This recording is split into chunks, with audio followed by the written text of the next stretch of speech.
The other day, I was reminded about not forgetting. In the heat of the moment, a crisis, a costly mistake by another, in the moment when your heart is aching, it's overflowing to the point of changing from tears to anger, don't forget. Recently, I was talking with a young woman who was hurt in a situation with her family, and she just felt incredibly unloved.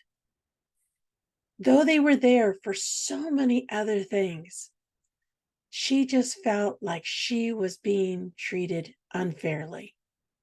And I was reading Michelle Kushitz's book, A Faith That Will Not Fail, and it spoke about forgetting.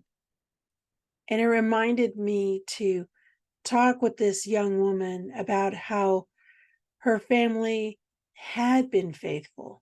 This was just a moment in time. This was one incident.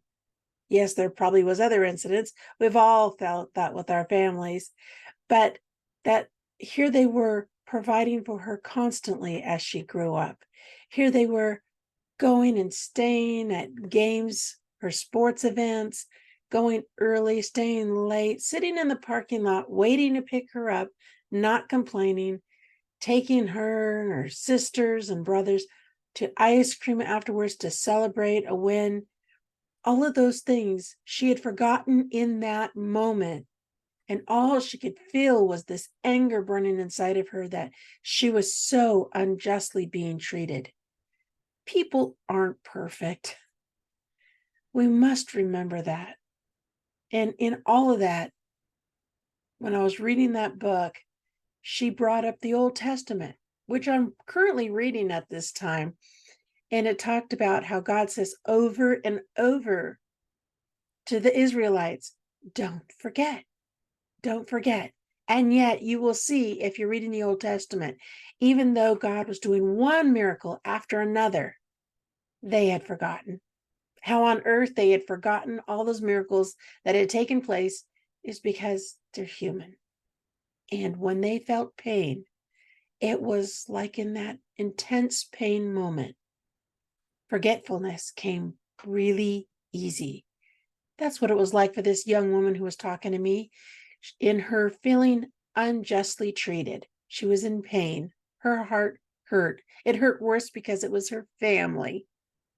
And yet she had forgotten all that they had done for her all the years before, how they had cared for her and been patient with her.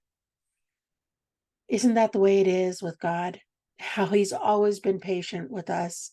And at times we get angry because we forget, like the Israelites forgot, of what God has done for us.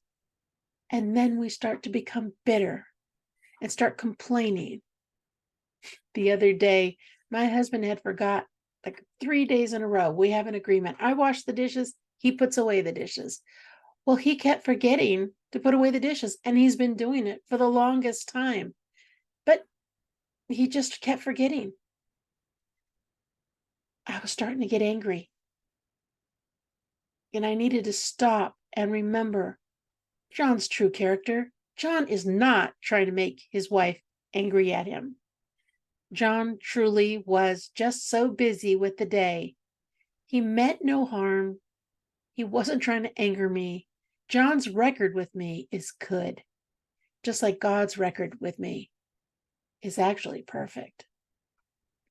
With that, I need to take a step back and let go and breathe and be at rest. Maintain an attitude of gratitude and understanding, even when faced with hurtful situations. Don't forget. Don't forget. Remember, because he lives, it does change everything.